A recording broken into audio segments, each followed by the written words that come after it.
So just shared my screen. Hopefully that has come up. Yeah, we can see it. Fantastic. All right. So just briefly about us, I work for the Australian Energy Market Operator, AEMO. So we're the market and system operator for the major power grids in Australia. So the national electricity market covering the entire East Coast, and the wholesale electricity market in the West, and also operate the gas markets. And just for context, this land area for Australia is not dissimilar to the land area of the entire United States, but the electrical load obviously much smaller. So the NEM has a peak load of about 35 gigawatts or so, thereabouts. And distributed PV is now a very major part of our grid. So this graph here is showing you the maximum percentage of the demand that's been met by distributed PV. And when I talk about distributed PV, I mean small systems that are connected to the distribution network, and that's primarily mums and dads' rooftops, 5 kilowatt systems as the vast majority of it. And we've now seen periods where the top line here is the South Australian region of our grid, where up to 92% of that has been met by distributed PV in certain periods. And these cluster down here is the other regions, Queensland, New South Wales, Victoria, now around 50% in certain times being met by distributed PV, and Tasmania down the bottom here, which just has a lot less solar resource. This line here is the whole NEM, the whole interconnected grid. We've seen periods where almost 50%, almost half, is being met by mums and dads rooftop PV systems. That's what this looks like for the South Australian region on that day where we saw 92% of the underlying demand met by rooftop PV. This is the demand, and this is the chunk of that that was met by that rooftop PV system. So there's about 2 gigawatts of distributed PV now in South Australia and continually growing at about 20 megawatts per month. And we've seen demand get as low as about 100 megawatts on a grid that's usually somewhere between 1 and 3 gigawatts. And this is also a grid that can operate as an island, can and does. Around once a year or so, we will have a separation event, and we could be unexpectedly operating this grid as a complete island, separated from the rest of the grid. So some very real questions around how do you actually operate a major power grid on almost entirely distributed resources, and we expect that within the next year or so, it will exceed 100% and then be feeding into other areas of the grid.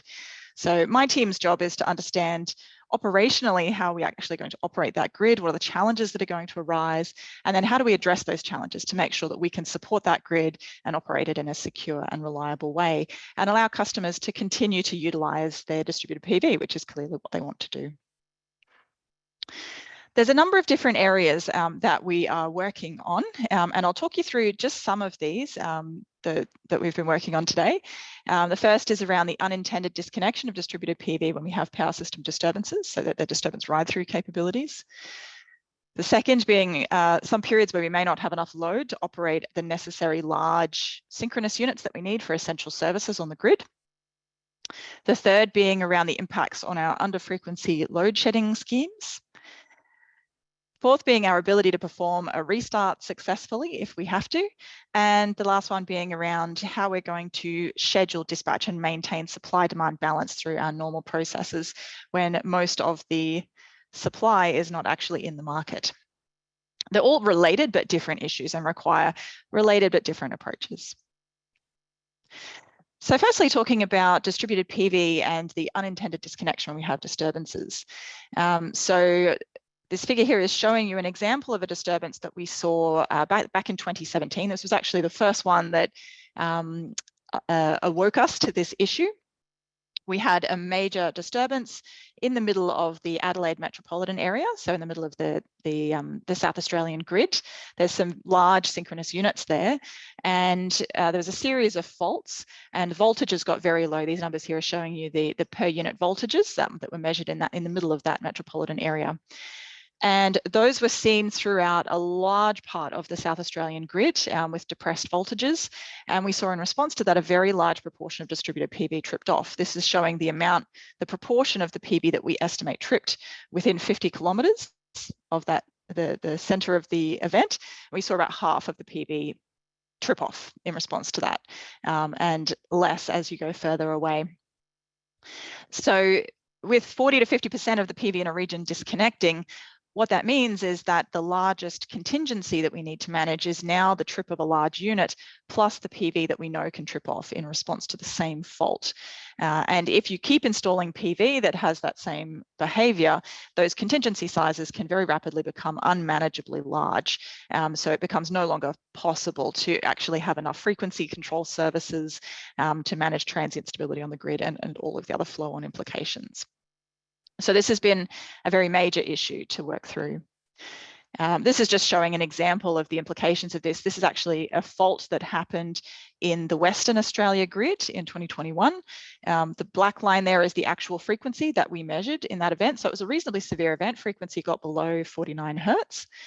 And you can see here some different simulations that we've run with some different estimates of how much PV we think might have tripped in that event, with a lower bound estimate, an upper bound estimate, and how much we think actually did trip in the orange here.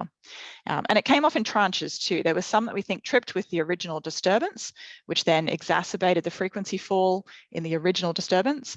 And then we believe that more PV tripped off as soon as frequency hit 49 hertz. We believe we have about 10 to 12% of the PV will actually trip once we hit 49 hertz, which then further exacerbates the frequency decline. So having already a very real impact on the security of our grid. So the major action that we've been taking to work through this is to improve the ride-through standards for distributed resources. So the important standard that defines this in Australia is AS 4777, Australian Standard 4777. And we introduced a new standard, the 2020 version, that became mandatory from December 2021 and has very much improved disturbance ride-through capabilities defined in that standard. So all of the testing we've done so far, we believe, shows that that standard is reasonably effective in defining the behaviours that we need. Some real question marks, though, around compliance, which I'll talk to in a minute. We still, however, have, as I mentioned already, half of our grid being supplied by distributed PV, which is on the older standards. So there's a whole suite of things we're working through at the moment to manage that very large amount of legacy PV. There's about 15 gigawatts, enough to supply half the grid, that's already there. So we're implementing network constraints. We're working through updating all of the network limits that we use to define transient stability, to account for those larger contingency sizes, so that they'll have explicit terms in those constraint equations that represent the amount of PV operating at the time. Working through updating our frequency control arrangements so that we're explicitly managing the larger contingency. And working through our operating procedures so that when we do get into more extreme grid conditions, particularly where it's actually not possible to manage with enough frequency control, we can curtail down distributed PV if we have to as a last resort.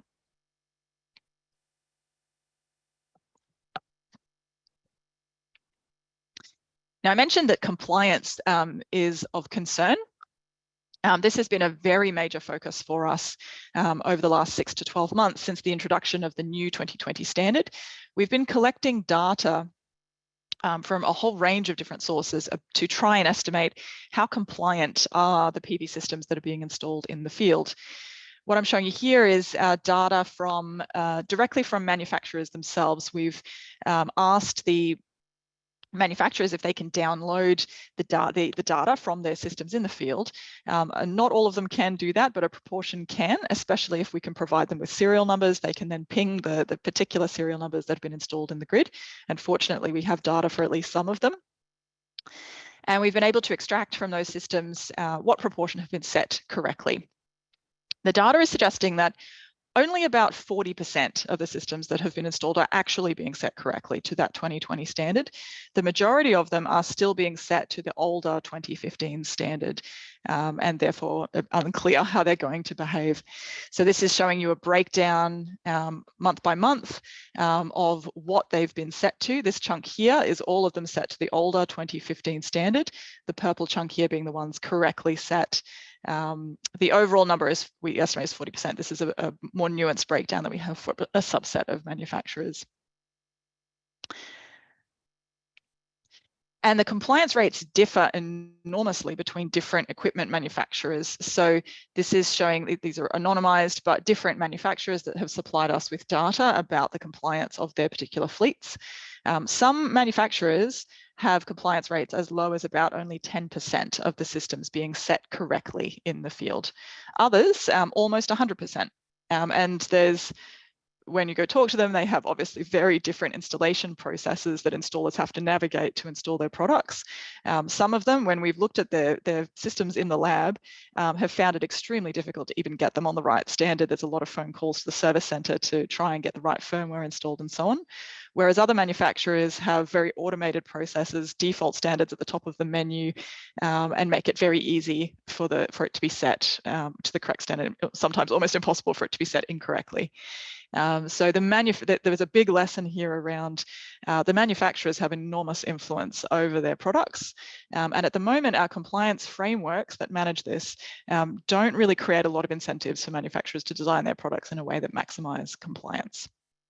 So a really big area of work for us to very rapidly improve compliance with the tools available to us now, and also to improve the governance frameworks around this so that there's clear roles and responsibilities, clear incentives, and possibly penalties if things are not consistently not set correctly. We do believe that some of the inverters being set, even if they're set to the incorrect standard, may still ride through based on self-reporting from some of the manufacturers if they've implemented that in the firmware, which may have been updated. So there's some uncertainty, but this is just showing you tracking forward over time from back in 2009 when we started to see rising levels of PV, and this is the installed capacity on the grid. This is our projection of the proportion of installed capacity that we think will ride through up here in the green, the new ones coming in under the 2020 standard and set correctly. Some that may be set incorrectly, but possibly will still ride through in the orange, the yellow. And then in the orange, the continuing to grow capacity that we think will not ride through, which is creating a continuing to grow system security risk. So I see this as one of the most important and most urgent issues that we must address.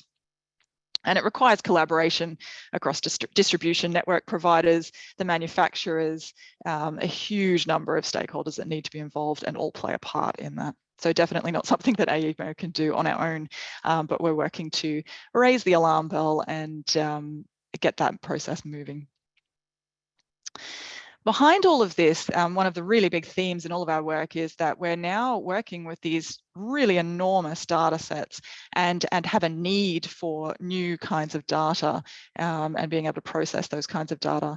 So what I'm showing you on the screen here is analysis that we did for a very major disturbance that happened back in May 2021, where we had a trip of some large generating units in the Queensland coast area here.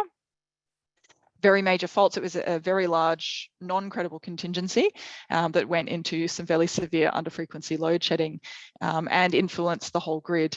The chart that you're seeing here, these circles represent distributed PV systems. They're different postcodes with distributed PV systems, and we've colored the circles by the behavior that we saw from that distributed PV. So the blue ones behaved as we want them to. They rode through the disturbance.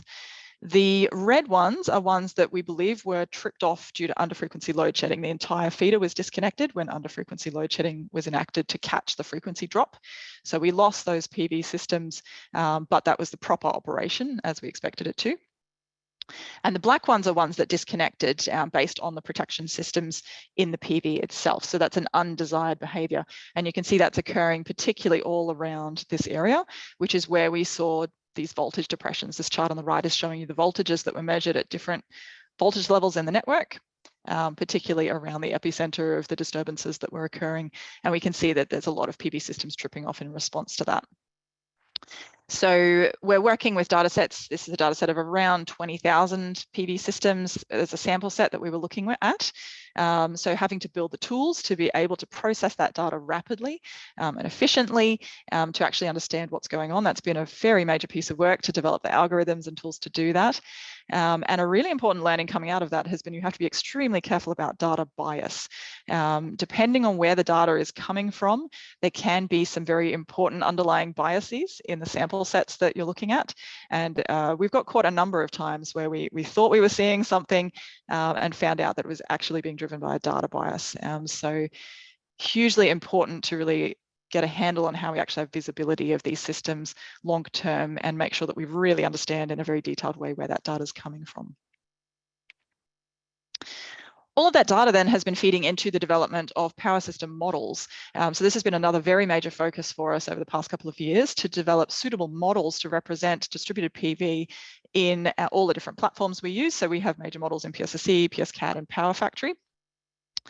Those models underpin an incredible amount of what we do, defining the secure technical envelope, defining network constraints, system strength requirements, and so on, informing planning studies, informing connection studies. And as we said, sometimes half the grid is being supplied by these resources, which previously were not represented at all, except as negative load. As part of this process, we also updated our load models because the load and the PV together and the behavior of them together is really what is influencing the grid. And our load models were last updated about 20 years ago. What we have found is that in a disturbance where a large amount of PV trips off, that severe voltage depression usually also causes a large amount of load to trip off. So there's a big question mark around the net of the two that is the important outcome for system security. So a lot of work has had to go into estimating that load disconnection as well and building load models that represent that, which was as complicated, if not more complicated, than building the PV models. There's a huge amount that's gone into those models. We started with an international review, working with models developed by WEC and NERC and others to learn from international best practice and avoid reinventing the wheel. And then working to develop parameters for our specific grid. So that's partly about the composition of inverters. So actually knowing what proportion of inverters are out there on all the different standards and are likely to have different kinds of behaviors. And we were very lucky to have some okay data sets on that, but still a lot of work required to improve those over time. Then for each of those categories of inverters, working out what their trip settings might be. So that's come from a whole range of different places. There's been some very important work with University of New South Wales and more recently with Uni Wollongong to do actual bench testing of inverters. We've learned an incredible amount from just being able to put inverters through their paces in the lab and see what they do under all sorts of unusual conditions. Using field measurements, looking at the standards themselves, looking at surveys from manufacturers and data sets that we've got from actual disturbances out there. And then finally, looking at the control parameters. So over time, there's been increasing requirements for inverters to deliver volt-var capabilities and frequency watt capabilities. So looking then at when the DNSP, the distribution networks introduced those requirements, which would at all different times, depending on where they were installed. And then tuning that with what we've observed in field behavior. We do see very low compliance rates, so only around 30% of the inverters actually deliver frequency watt responses based on those low compliance rates, for example, so taking that into account. Then putting all of this together, validated that against a whole series of historical disturbances, trying to match the voltage dips that we were seeing and the recovery profiles. You can see here the actual disturbance that we measured, the high-speed data in a particular fault in the black, and the sort of turquoise line there is our old models. The purple line is our new models that are doing a better job, not perfect, but doing a better job of representing what we actually saw. And more importantly, representing the load tripping. So we don't have terribly good measurements, high-speed measurements of load at radial feeders. We have a decent amount of high-speed data measuring generator responses, but not at loads. So we've had to rely on some pretty crude measurements of from SCADA and slower measurements, unfortunately, and make some assumptions. But the new models are doing a lot better. This is the load profile that was measured in SCADA in black. The old model here showing no change because it doesn't represent load or PV tripping at all. And this is the new model, which we think is doing a decent job of representing what we think was the actual load loss in that event, albeit SCADA data is not good. So it really brings us back to you absolutely need really good data to be able to do this kind of work, and that has been very much an inhibiting factor for us. This chart here is showing you the overall performance of the models that we've developed. So each row is a different disturbance that we saw on the grid. The dot and error bars is the actual amount of load and PV loss that we saw. The load loss being in the purple, the PV loss being in the yellow, and then the net change in the red. So these are nighttime disturbances at the top where there was just load loss. And you can see the load model is not doing too bad at representing the amount of load loss that we saw in the bar compared to what we actually measured in the points there. So the load model doing a decent job of estimating that change in load. And the PV model, not too bad, a little bit off sometimes. And what really counts is the net of the two in the red there. So again, some of them not terrific, and that's down to lack of data, a lot of these. So we think our models give a contingency size estimate to around plus or minus 25%. And obviously a lot of further work required, but now at least we have some half decent models that we can start to use to inform our operation of the grid. And we're now moving into that phase of applying these models and updating all of our stability limits, frequency control management, and so on. Challenge 2 is about just delivering enough essential power system security services. So this chart here is showing you the amount of operational demand that's being met by distributed PV. These are the actual values here. So we've hit 35–40% of the demand met by distributed PV. And this is our forward projection based on our forecasts. And you can see within just a couple of years, 25, 26, we're getting down into this purple band that I've shaded here. We think that if we get down to around 4 to 6 gigawatts of net operational demand on the grid, we're in the realm where we don't have enough demand to keep online our major synchronous units that we rely on for system strength and inertia and other essential system services. So when we start to get into these periods, it might happen rarely initially, but it will be technically impossible to operate a secure grid because we just do not have the ability to maintain enough units online to deliver those essential services. And that is happening only a few years away, essentially.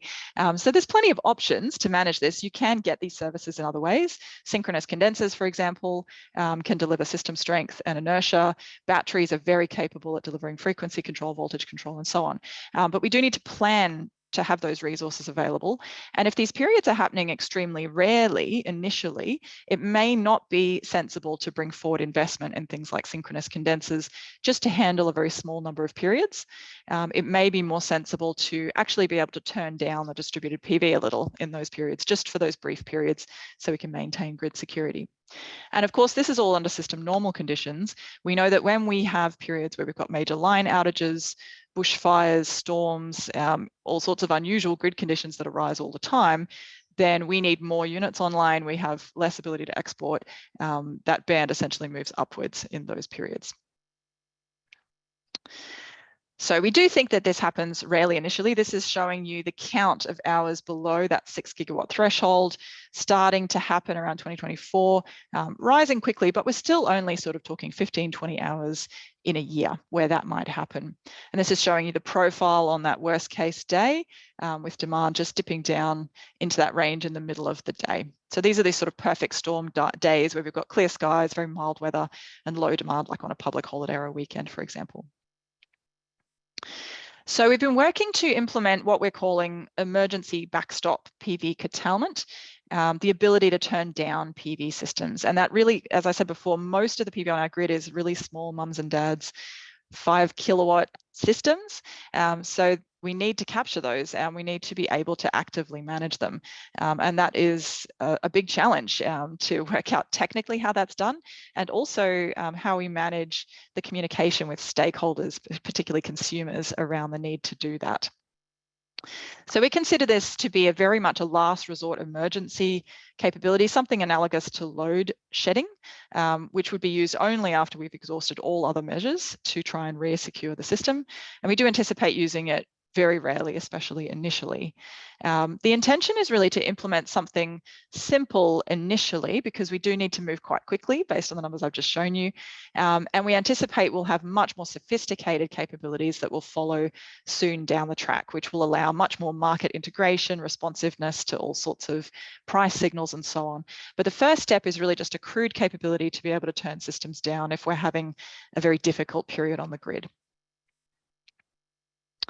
We have actually had to use these services quite recently. So in November last year, we had a separation event in South Australia on the 12th of November, an unplanned separation. And South Australia had to operate as an island due to damage on some of the transmission towers for about a week. And it was a very high PV week. We had capacity factors up around 71%, which is pretty close to record high.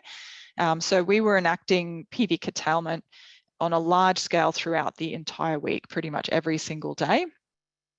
On the 17th of November, we almost exhausted the entire capability that we had of distributed PV curtailment in order to keep the grid secure on those days and keep on the units that we needed for essential system services. So the curtailment here was happening largely because of the concern about PV tripping, that first problem that I talked about. The frequency resources are not available in the island. It's just technically impossible to manage a contingency that large. So instead we turn down the PV so that it becomes more manageable. This figure on the right is showing you the operational demand that we measured on one of those days, on the 17th of November.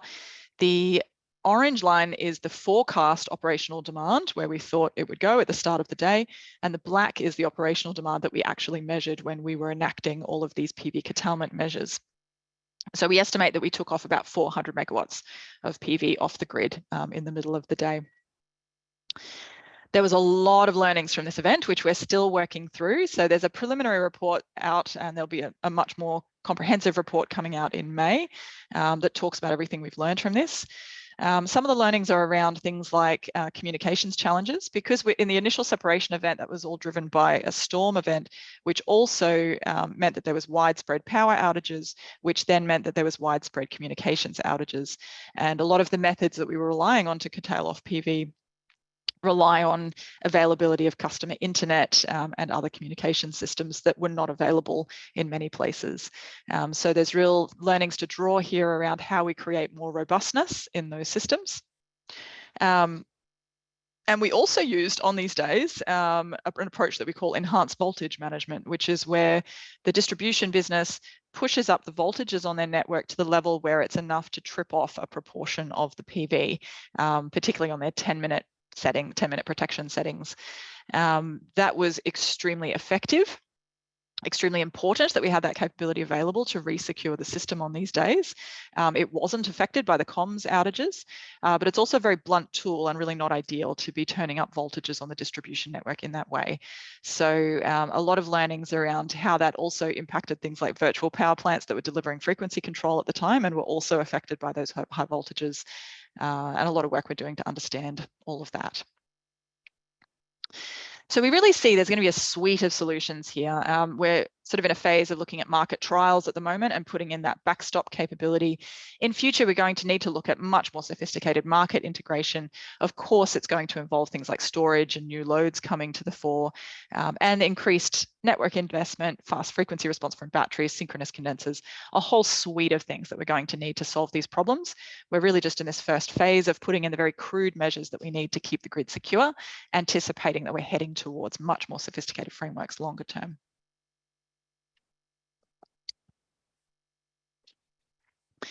And there's a lot of thinking very early stages around how you might integrate distributed PV into our automated dispatch systems. So one possible way that we could look at doing that is, at the moment, transmission network providers provide AEMO with transmission limits, which we then implement in our dispatch engine. And participants in the market provide us with bids. We then give them targets that are within those transmission limits to run the market.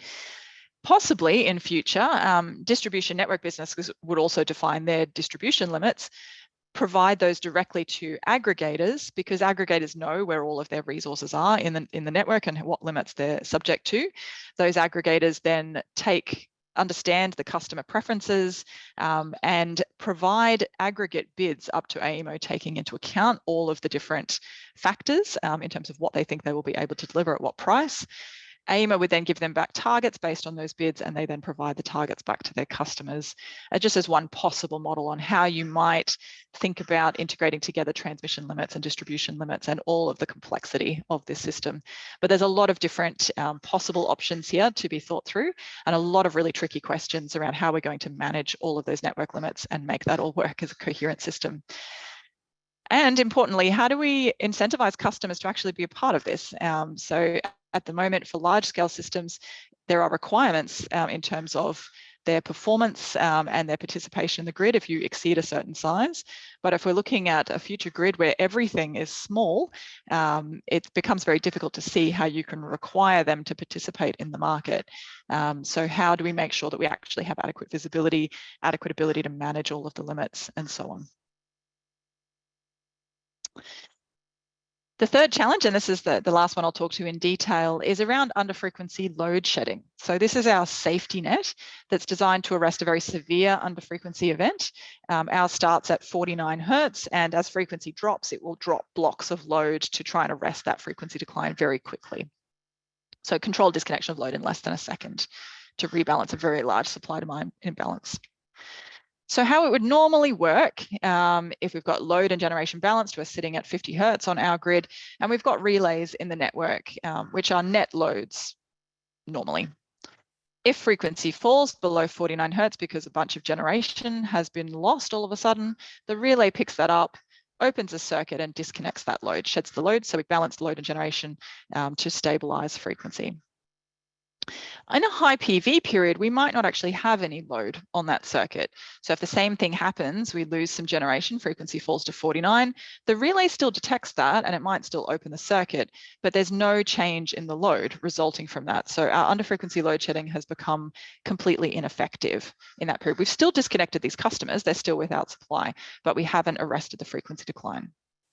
Even worse, we're now seeing periods in South Australia where almost all of the feeders involved in the UFLS are now in reverse flows, even significant reverse flows at certain times, feeding back into the grid.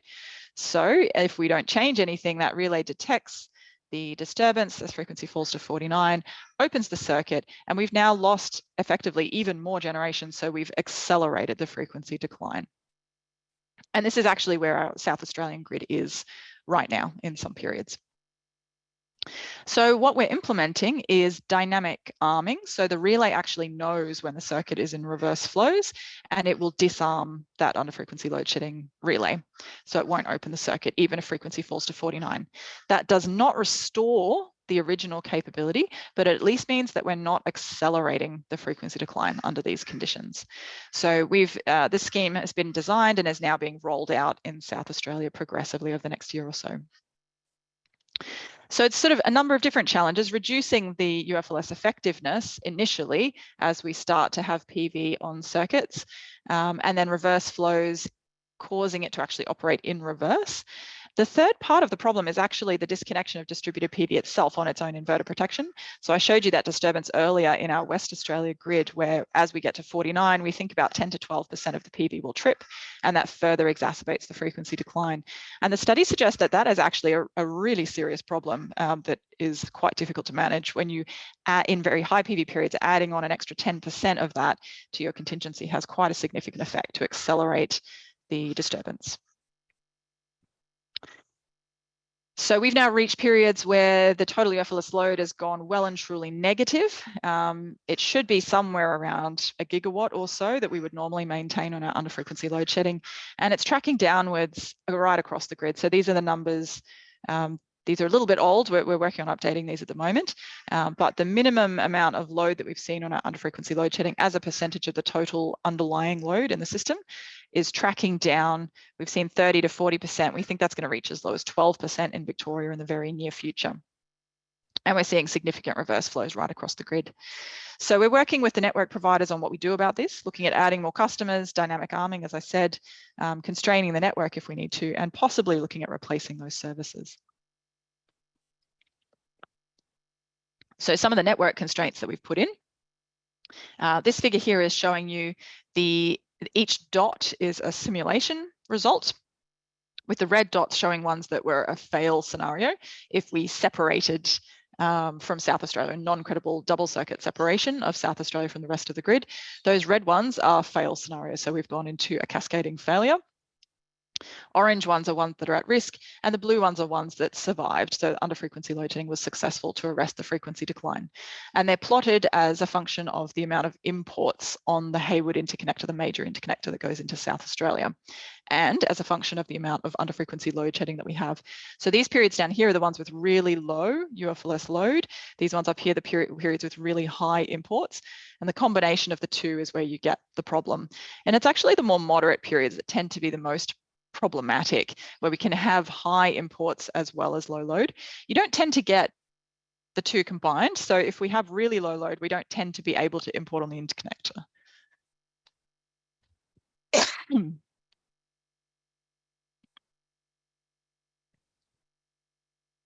So what we do is constrain the interconnector down so that we stay below that, the threshold level.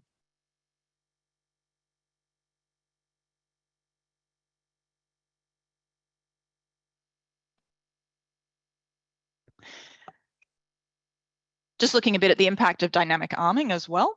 So this is showing you the amount of load on the under frequency load shedding in South Australia.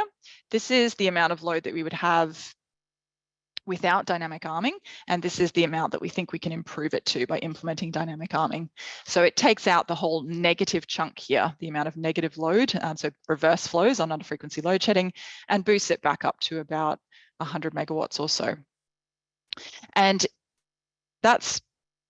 we're doing a lot of study at the moment to understand how much load do we actually need on our under frequency load shedding in these very low load periods. What are the contingencies that we might be managing?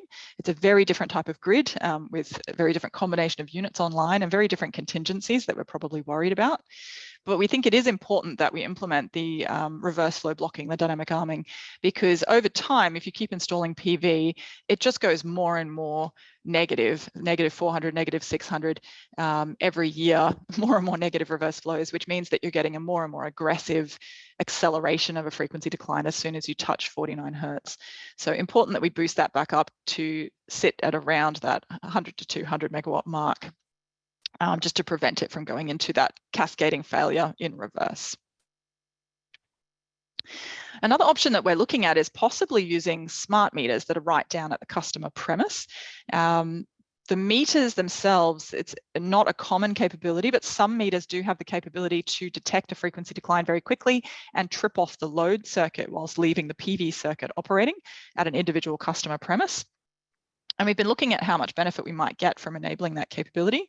This is showing you an example from a particular sub-transmission loop that's enabled for under frequency load shedding.